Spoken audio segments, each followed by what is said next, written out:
हमारे नबी समाजी रसूल की हैसियत से समाज की खिदमत दिए और इस जलसे के ज़रिए इंसानियत का पैगाम देने के लिए, अमन का पैगाम देने के लिए उलमा इकराम को तलब किया जाता है ताकि वो सीरत की रोशनी में नबी की सारी ज़िंदगी को सामने रखते हुए बिलखुसूस मुसलमानों को और सारी दुनिया को अमन व इंसानियत का पैगाम दे और अमन को क़ायम करे, इंसाफ को क़ायम करे। आज सारी दुनिया में हक़दार के हक़ की लड़ाई है और हमारे नबी ने हक़दार के हक़ दिलाने के लिए जिद्दोजहद किया था। आज वही जिद्दोजहद सारी दुनिया में है कि कमज़ोर, मज़लूम, मुस्तहक़, दबे कुचले लोगों के हक़ दिलाने के लिए आवाज़ उठाना, यही एक मुसलमान का काम है, इस्लाम का काम है, इस्लाम का पैगाम है।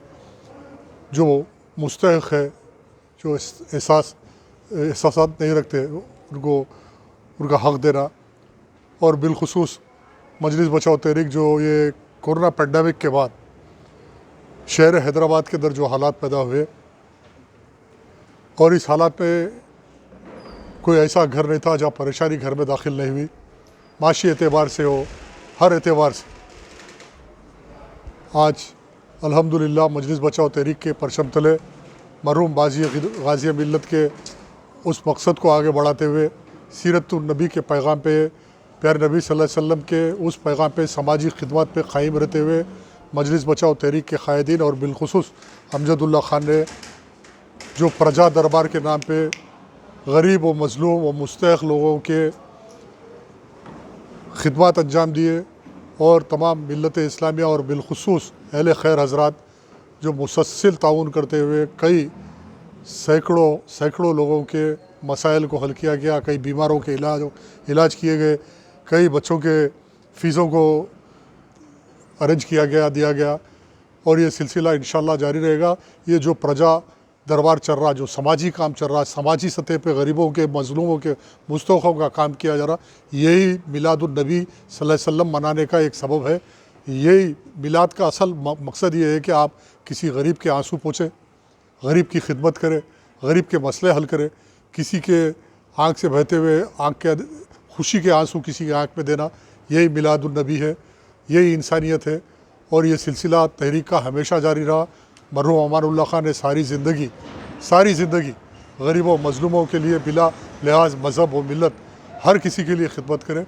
वैसे ही तहरीक का हर कारकुन, हर कायद आज गरीब व मज़लूम लोगों के लिए खिदमत कर रहे। ये सिलसिला जारी रहेगा। यही हमारे लिए सीरत मनाना है, यही इस जलसे का पैगाम है और यही जलसे का पैगाम है कि गरीब मज़लूमों की खिदमत करना ही नसबुल ऐन है, मकसद है। और बिलखुसूस हुकूमत से भी हमारा मुतालबा है इस जलसे के ज़रिए, इस पैगाम के इस बड़े इजलास के ज़रिए कि इंसाफ का तलब करते हैं। हम हर उस कानून के साथ है जो कानून के मुताबिक इंसाफ करे। आज बिलखुसूस तेलंगाना के सरबरा जनाब चंद्रशेखर राव साहब, चीफ मिनिस्टर तेलंगाना से हमारा मुतालबा है कि करीब साल 1.5 साल होने आ गया सेक्रेटेरिएट के 2 मसाजिद शहीद हुए और हम ये तवक्को रखते हैं कि वो एक बेहतरीन चीफ़ मिनिस्टर है, एक सेकुलर चीफ़ मिनिस्टर की हैसियत से, और वो बखूबी वाकिफ़ है गंगा जमुना तहजीब से कि इस तेलंगाना में कौमी एकजुहती को बरकरार रखने के लिए और फ़िरक़ा परस्त ताकतों को ख़ात्मे के लिए जल्द से जल्द इक़दाम करे और मस्जिद दफातर और दोनों मसाजिद का सेक्रेटेरिएट में जल्द से जल्द तामीर का आगाज़ करे, ताकि मुसलमानों में जो बेचैनी है कि मस्जिद बनती या नहीं बनती, क्या हमारे साथ फ़रेब होगा, धोखा होगा, बार बार हुकूमत के ज़िम्मेदारों की तरफ से बयानात आ रहे, डेडलाइन दिया जा रहा कि ये तारीख़ तक हो जाएगा, ये तारीख़ तक हो जाएगा, ये काम नहीं हो रहा। ये काम होना चाहिए और जल्द से जल्द होना चाहिए और हम उम्मीद करते हैं जनाब चंद्रशेखर राव साहब से कि वो जल्द से जल्द इक़दाम करेंगे और जल्द से जल्द इस मसले को हल करेंगे और मुसलमानों में पाई जाने वाली बेचैनी को ख़त्म करें। और दूसरा मुतालबा कि वक्फ बोर्ड के ताल्लुक़ से जो ऐवान असम्बली में गुज़िश्ता इजलास में औक़ाफ़ के स्कैंडल्स के ताल्लुक़ से CBCID के तहक़ीक़ात का ऐलान किया गया, उसके दूसरे दूनी तहरीक की जानिब से वाज़ेह तहरीक का मौक़ूफ़ किया गया कि चंद्रशेखर राव साहब जो अगर इंसाफ में यकीन रखते हैं, जैसा कि तेलंगाना के क़याम से क़बल ये वादा करे थे कि औक़ाफ़ के जायज़ात पे ख़ास तवज्जो देते हुए चंद्रशेखर राव साहब मुसलमानों के साथ इंसाफ़ करेंगे और औक़ाफ़ के जायज़ात को मुसलमानों के हवाले करेंगे। और बिल्कुल कुताला बेगमपेट ईदगाह के मसले में चंद्रशेखर राव साहब रास्त मेरे भाई डॉक्टर क़ायम खान साहब के साथ ईद के दिन ईदगाह में नमाज के दिन थे और वहाँ पे वादा करे थे कि ईदगाह का तहफ़्फ़ुज़ होगा। लेकिन आज 7 साल हो गए, हुकूमत बन के 8 साल हो गए, लेकिन कोई इक़दाम नहीं हो रहा। और जो CBCID का इंक्वायरी की बात की जा रही है, ये एक आँख में धूल झोंकने में मुमासिल है। और बिलखुसूस जो आज मुसलमानों की नुमाइंदगी करने वाले ये कामयाबी समझ रहे हैं कि हम CBCID इंक्वायरी कर रहे हैं, ये धोखा दे रहे हैं मुसलमानों को। हमारा मुतालबा है कि माजी में गुज़िश्ता 70 साल में कांग्रेस हुकूमत, बिलखुसूस कांग्रेस की हुकूमत में, चाहे वो किसी की चिन्ना रेड्डी से लेके विजय भास्कर रेड्डी से लेके या राजशेखर रेड्डी की हुकूमत, हर हुकूमत में मुसलमानों की औक़ाफ़ की जायदाद को लूटा गया। पुरसाने हाल किसी मुसलमान की दरख्वास्त सुनने तैयार नहीं। और मरहूम अमानुल्लाह खान मुसलसिल 22 साल असम्बली में औक़ाफ़ की जायदाद के लिए जिद्दोजहद करते रहे, वफ़ कमिश्नरेट बनाने के लिए मुतालबा करते रहे, चाहे वो गुताला बेगमपेट का मसला हो या मस्जिद बौली का मसला हो या आंध्रा के औक़ाफ़ी जायदाद का मसला हो। आज जब चंद्रशेखर राव साहब CBCID की इंक्वायरी का ऐलान किए है, ये भी CBCID इंक्वायरी एक पुलिस डिपार्टमेंट की जानिब से लोकल पुलिस डिपार्टमेंट के हाथ में रहेगा, लोकल ऑफिसरों के हाथ में रहेगा।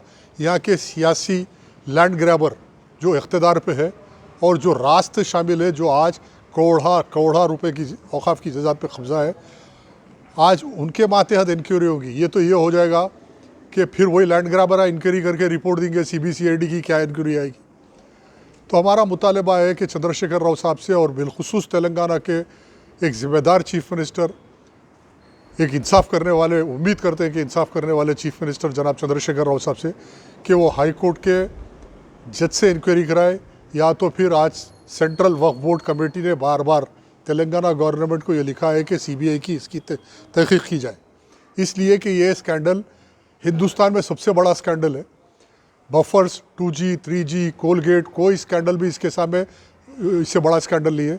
आज 2G का स्कैंडल लाख करोड़ का था, 1.5 लाख करोड़ का बफर का स्कैंडल था, लेकिन वक्फ जायदाद का तेलंगाना के अंदर कम से कम 7 से 8 लाख करोड़ रुपए का स्कैंडल है। 7 से 8 लाख करोड़ रुपए का स्कैंडल है। और ये डिफाइंड लॉ है सुप्रीम कोर्ट का, कि सुप्रीम कोर्ट ने ये ऐलान कर दिया, once a waqf always a waqf. Hindustan का दस्तूर है, आइन है, कॉन्स्टिट्यूशन है, और हम कॉन्स्टिट्यूशन की बात कर रहे हैं, कानून की बात कर रहे हैं, सुप्रीम कोर्ट के जजमेंट की बात कर रहे हैं। उस सुप्रीम कोर्ट के जजमेंट के तहत जितने जायदाद औक़ाफ़ के लोगों ने कब्ज़ा किए, लूटे, बेचे, तमाम की तहक़ीक़ हो और तमाम रिज्यूम करे, औक़ाफ़ बोर्ड को दे। 5 से 7 लाख करोड़ के औक़ाफ़ के जायदाद वक्फ बोर्ड को मिलना चाहिए वापस, वफ़ कमिश्नरेट बनना चाहिए। और इस असासों से मुसलमानों की फ़लाह व बहबूद के लिए, मुसलमानों के समाजी तरक्की और तालीमी तरक्की और माशी तरक्की के लिए एक एजेंडा बनना चाहिए। और मैं उम्मीद करता हूँ कि ये काम चंद्रशेखर राव साहब की हुकूमत कर सकती।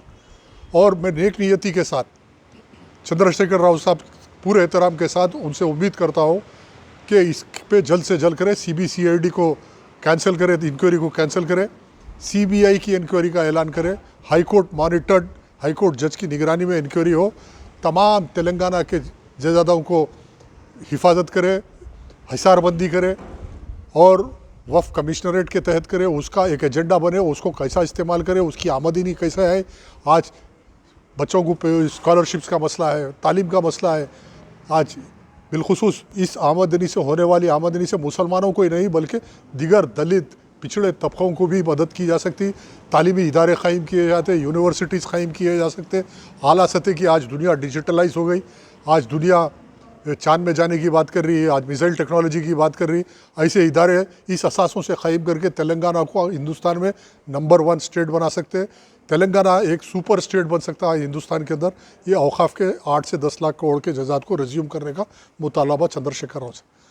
अगर ये टाल मटोल और ये सिर्फ चूहा बिल्ली का खेल है कि असम्बली में एक जने बोल रहे इंक्वायरी करो, फिर इंक्वायरी हो रही, ये इंक्वायरी से कोई हासिल होने वाला नहीं है। आज मजलिस बचाओ तहरीक से हट के कोई ज़िम्मेदार तंजीम या कोई ज़िम्मेदार मुस्लिम शख्सियत आवाज़ उठाने के लिए इसलिए तैयार नहीं है कि 90% नहीं 99% लोग औक़ाफ़ की जायदाद की लूट में मुलविस है। औक़ाफ़ की जायदाद में लूट में मुलविस है। ये औक़ाफ़ की जायदाद गरीब, मज़लूम, बेसहारा, यतीम, यसीर लोगों की अमानत है, ये अल्लाह की अमानत है। और ये लड़ाई हम अल्लाह के लिए लड़ रहे हैं, ये मजलूमों के हक़ के लिए लड़ रहे हैं। यही सीरत का पैगाम है कि हक़दार का हक़ दिलाना, और ये हक़दार के हक़ दिलाने के लिए ही हम जिद्दोजहद करेंगे। और औक़ाफ़ की जज़ात के लिए इंशाअल्लाह इस जलसे के बाद से एक लाए अमल तय करेंगे, तमाम अवाम को तैयार करेंगे, सेकुलर पार्टियों को जो इस एजेंडे के ऊपर हमारे साथ काम करेंगे। अगर चंद्रशेखर राव साहब CBI इंक्वायरी और ये असासे देने में नाकाम हो जाते हैं आने वाले इलेक्शन तक, तो मैं नहीं समझता कि मुसलमान इनकी तायद करेंगे और फिर इक़्तिदार की वापसी नहीं होगी। TRS की इक़्तिदार पे वापसी नामुमकिन बन जाएगी। हम ऐसा माहौल पैदा कर देंगे तेलंगाना में कि या तो हमारा हक़ दो या तो फिर इक़्तिदार से दस्तबरदार हो जाए, ये हालात पैदा हो जाएंगे। हम आज भी, अभी इलेक्शन 2 साल है, इस 2 साल के अंदर मुसलमानों के 7 से 8 लाख करोड़ रुपए के औक़ाफ़ के असासे वापस देना, यही हक़दार का हक़ देना, समाजी इंसाफ। आज समाजी इंसाफ के नाम पे दलित बंधु दिया जा रहा, हर चीज़ की जा रही। हम कोई चीज़ नहीं मांग रहे गवर्नमेंट से, हमको कोई बंधु दो या स्कॉलरशिप दो। हम ये चाह रहे हैं कि हमारा जो है उतना हमको दे दो, उतना ही काफ़ी है हमारे लिए। हम देने के मौक़ूफ़ में है, उतने हसासे और उसकी आमदनी हमारे हाथ में आई तो इंशाअल्लाह ताला हम दूसरे दिगर अपना वतन के साथ बेहतर ताल्लुक़ात करके, उनके साथ मदद करके एक अच्छे ताल्लुक़ात, एक अच्छा माहौल, अच्छे इदारे क़ायम करेंगे, जदीद इदारे क़ायम करेंगे, यूनिवर्सिटीज़ क़ायम करेंगे औक़ाफ़ के असासों के ज़रिए और उसकी आमदनी के ज़रिए, और एक अच्छा माहौल, तरक्की पजीर माहौल करेंगे ताकि पढ़ने के लिए बच्चे यहाँ से अमेरिका, लंदन नहीं बल्कि हिंदुस्तान के बच्चे तेलंगाना में आके तेलंगाना के औक़ाफ़ के यूनिवर्सिटीज़ में पढ़ सकते हैं। हम ऐसा माहौल पैदा कर सकते हैं। हम ये विज़न रख के, ये समाजी इंसाफ है। चंद्रशेखर राव साहब को हम समाजी इंसाफ का खाका बता रहे हैं कि कैसा समाजी इंसाफ होना चाहिए। आज समाजी इंसाफ के नाम पे रोज़ाना तकारीर हो रहे, रोज़ाना ऐलानात हो रहे। ये बड़े ऐलानात की सरकार है, रोज़ ऐलानात पे ऐलानात हो रहे, ऐलानात पे ऐलानात हो रहे। आज बेवाओं को वजीफ़े नहीं मिलते, अपाहिजों को वजीफ़े नहीं मिलते, आज बच्चों के स्कॉलरशिप्स नहीं मिलते, शादी मुबारक के पैसे 2-2 साल हो जा रहे, लोगों को नहीं मिल रहे। आज ये हालात है ग्राउंड लेवल के ऊपर। और बिलखुसूस आज अखबार में आया कि नशेबाजी के ताल्लुक से हम तो 2 साल पहले ये जिद्दोजहद करे, प्रेस कॉन्फ्रेंस करके बोले थे कि शहर के अंदर हालात ऐसे हो रहे, तेलंगाना के अंदर ऐसे हालात हो रहे। आज मैं आज का अखबार पढ़ के खुशी हुई कि चंद्रशेखर राव ने इजलास मुनक़िद किया और तमाम पुलिस डिपार्टमेंट को अहकाम दिया है कि इस नशेबंदी के जो कारोबार करने वाले, नशे को फ़रोख्त करने वालों के साथ मेरा मुतालबा है कि हर पुलिस स्टेशन में एक टास्क फोर्स को कायम करें, special task force drug control के लिए, anti drug task force her police station के अंदर एक सेल कायम करना चाहिए। और हर जहाँ पे ये गांजा बिक रहा, आज 15 साल 18 साल के बच्चे आप सड़कों पे देखो क्या हालात है, क्राइम रेट क्यों बढ़ रहा, आज माँ बाप के कंट्रोल के बाहर है, माँ बाप परेशान है। ये हालात के ज़िम्मेदार कौन है? यहाँ का पुलिस डिपार्टमेंट है, यहाँ की हुकूमत है। हम तो 2 साल से बोल रहे, अखबार में भी आया, मैं तहरीक की तरफ से मैं बार बार आवाज़ उठा रहा हूँ। सारे तेलंगाना के अंदर ये सप्लाई कहाँ से हो रहा, ये एक एंटी नेशनल स्ट्रैटेजी है। सारे मुल्क के अंदर नशे के ज़रिए मुल्क को कमज़ोर करने की कोशिश कर रही है। वो आज हैदराबाद में भी है, तेलंगाना में है, पंजाब में है, मुंबई में है। इस पर सख्त कंट्रोल करते हुए इसके लिए स्पेशल बजट अलॉट करें। बगैर बजट के कोई काम नहीं होता। एंटी ड्रग स्क्वाड्स हर पुलिस स्टेशन में होना चाहिए। इंटेलिजेंस को मापअप करना चाहिए, इंटेलिजेंस डिपार्टमेंट को फंडिंग करना चाहिए कि गली में कौन से घर में कहाँ कौन लेके आके बेच रहा। अब हर मेडिकल हॉल के ऊपर बैन ड्रग्स बिक रहे और बच्चे लेके पीते जा रहे सड़कों के ऊपर। पुलिस वाइटनर्स पी रहे, पुलिस कांस्टेबल से लेके पुलिस इंस्पेक्टर तक बेबस है। ये आ रहा कहाँ से, दे रहे कौन, ले रहे कौन, पी रहे कौन, कितने कैसा बुक करना, जेलों में ले आके कैसा डालना, पुलिस डिपार्टमेंट परेशान है। इसका एक एजेंडा, एक प्रोग्राम बना के हर पुलिस स्टेशन के अंदर एक एंटी ड्रग टास्क फोर्स कायम करना और इस टास्क फोर्स के ज़रिए हर महल्ले के अंदर इंटेलिजेंस काम करना कि ड्रग कौन ला रहा, कौन बांट रहा, बच्चों को कौन बांट रहे, रेलवे स्टेशनों पे कौन बांट रहे। आप जाके देखो डबिलपुरा, याकूतपुरा, मलकपेट, काचीगुड़ा, हर रेलवे स्टेशन के एक ड्रग सेंटर है और वहाँ पे सिर्फ़ और सिर्फ गांजा, नशे के सिवा कुछ नहीं है, तबाही के सिवा कुछ नहीं है। महल्लों के अंदर ये हो गया। अब रात के 3-3 बजे चबूतरों पे बच्चे बैठ के ड्रग्स पी रहे और पुलिसिंग तो हो रही बराबर, पुलिस की राउंड तो बराबर हो रही, लेकिन कोई कंट्रोल नहीं हो रहा। ये इंटेलिजेंस फेलियर है। सबसे बड़े बड़े मछलियों को इसके अंदर जो सप्लाई कर रहे हैं और इसके कानून को PD एक्ट लगाना चाहिए, सीधा PD एक्ट के तहत जेलों को भेजना चाहिए और ऐसी सज़ा देना चाहिए, सज़ा से डर के लोग ये कारोबार छोड़ें। मेरी गुजारिश है, ये एक अहम मुद्दा है इंसानियत का। आज सीरत के इस इजलास के अंदर, इस प्रेस कॉन्फ्रेंस के अंदर नौजवानों के मुस्तकबिल के लिए, माशरे के लिए, तमाम कौम के नौजवानों के लिए, हिंदुस्तान के नौजवानों के लिए ये ड्रग की लड़ाई, ये हर घर की लड़ाई है, हर फ़र्द की लड़ाई है, ये आपकी लड़ाई है, मेरी लड़ाई है, हर माँ की लड़ाई, हर बाप की लड़ाई, हर भाई की लड़ाई है। हर प्रेस वालों की जिम्मेदारी है कि इसको उठाए, ज़्यादा से ज़्यादा कहाँ बिक रहा है इसको एक्सपोज करे, स्टिंग ऑपरेशन करे, कहाँ कौन से महल्ले में बिक रहा, कौन बेच रहा है, इसका स्टिंग ऑपरेशन होना चाहिए और इसको हाईलाइट करके हुए कानून तक सामने लेके आए और ताकि इसको रोके। हमारी एक अच्छा माशरा, एक अच्छी कौम तैयार करना, एक अच्छा मुल्क तैयार करना, एक अच्छा देश बनाने के लिए, एक मुल्क बनाने के लिए, अच्छे काबिल बच्चों को तैयार करने के लिए। इसलिए जो नौजवान कौम के मुल्क के कमज़ोर हो जाते, वो मुल्क दुनिया में मुकाबला नहीं कर सकता। आज मुल्क के नौजवानों को बचाना है तो ड्रग से बचाना है। इसको ड्रग से बचाने के लिए मैं फिर एक बार चंद्रशेखर राव साहब और होम मिनिस्टर साहब से मुतालबा करता हूँ कि हर पुलिस स्टेशन के अंदर एंटी ड्रग टास्क फोर्स कायम करे, स्पेशल ऑफिसर अपॉइंट करे, एक इंस्पेक्टर अपॉइंट करे, हर गली गली छन्नी छन्नी करके जितने ड्रग पेडलर्स है सबको अरेस्ट करे और सबको पोटा टाटा जो कानून है लगा के सबको जेलों को भेजे। मैं सबको दरख्वास्त करता हूँ, दुआ करता हूँ कि कल के जलसे की कामयाबी में आप लोग भी शरीक रहिए।